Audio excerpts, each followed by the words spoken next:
Good day, everyone. This is your teacher, Miss Espanol, and for today's discussion is the continuation of our topic previously discussed to you by Mr. Plaza. And for today's video lecture, we'll tackle about the principle and the procedures of SLA and the materials development. And without further ado, let's begin.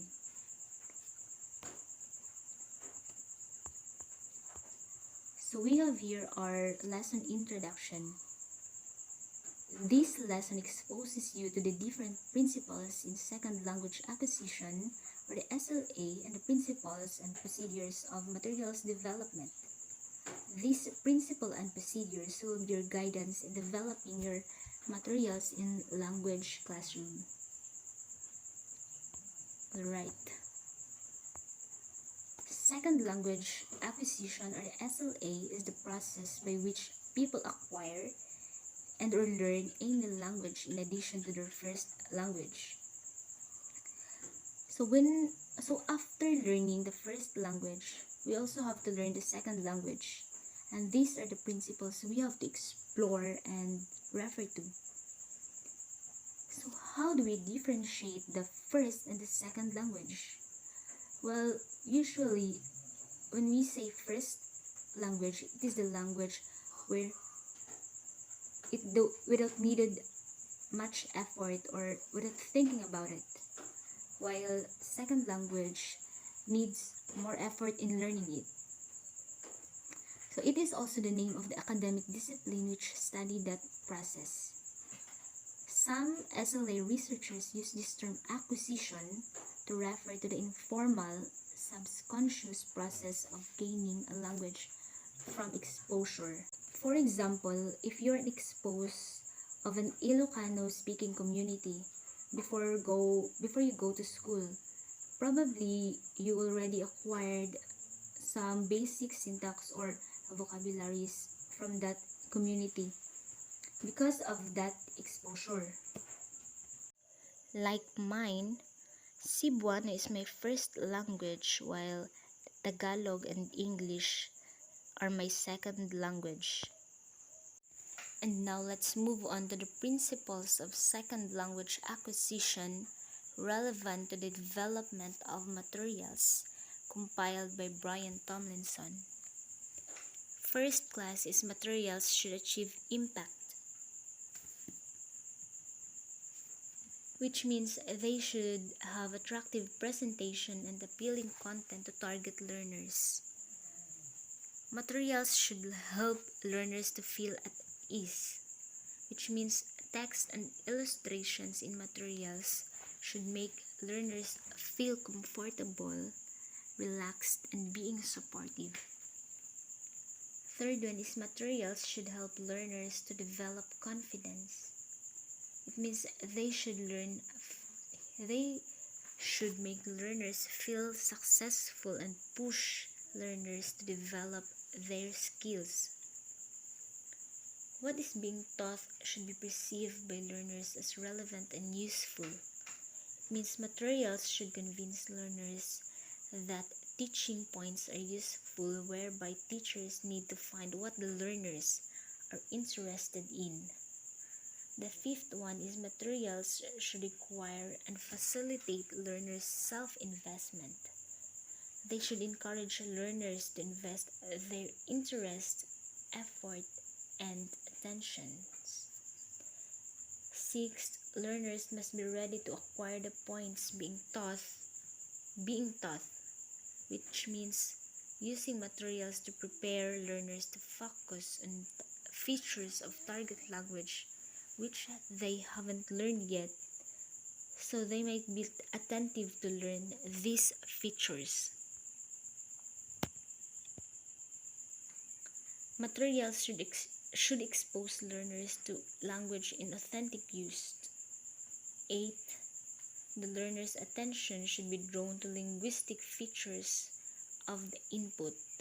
It means materials should include grammar and how the language is actually used. Materials should provide learners with opportunities to use target language to achieve a communication process.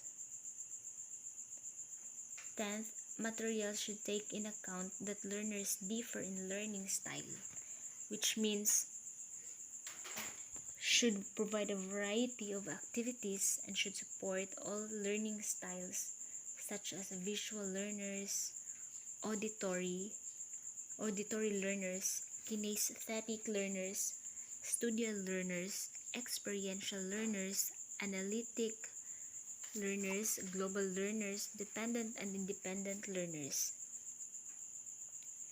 Next is materials should take in account that learners differ in affective attitudes. Means they should provide different types of text and activities as well as should be aware of cultural sensitivities of target learners. Next is materials should permit a silent period of beginning of instruction, which means they should not force learners to speak until they are ready.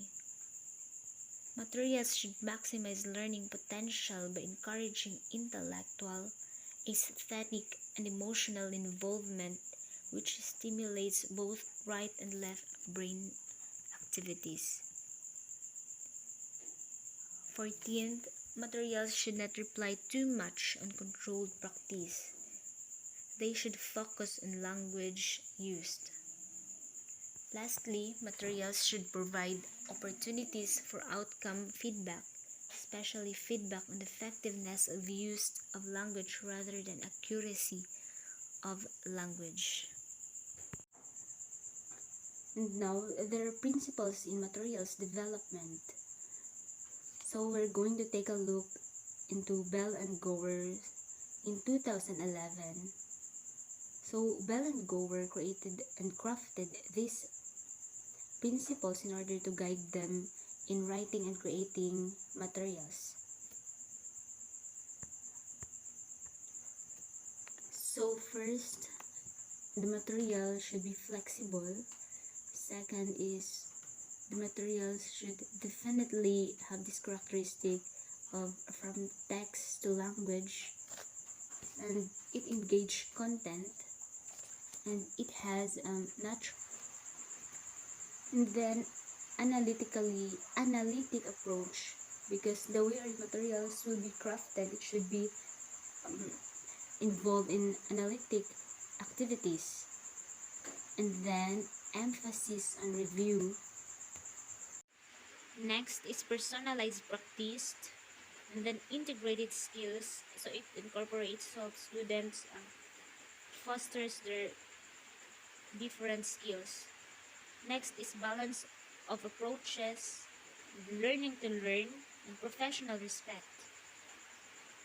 By the way, not only one person or two, but a lot of people or researchers are actually giving their principles and frameworks, and it is up to us among those we're going to follow.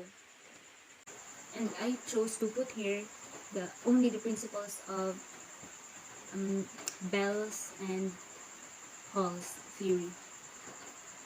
So let's proceed to the Hall's theoretical principles, which he thinks should underpin everything else which we do in planning and writing our materials. First, the need to communicate. Yes, it's really needed to have communication. Next is the need for long-term goals. When creating our materials, we have to consider and always remember the long-term goals we have set. Next is the need for authenticity. And lastly, the need for student centeredness. We have to always remember that to take care of the students than the teacher's interest. And then we have the procedures in materials development.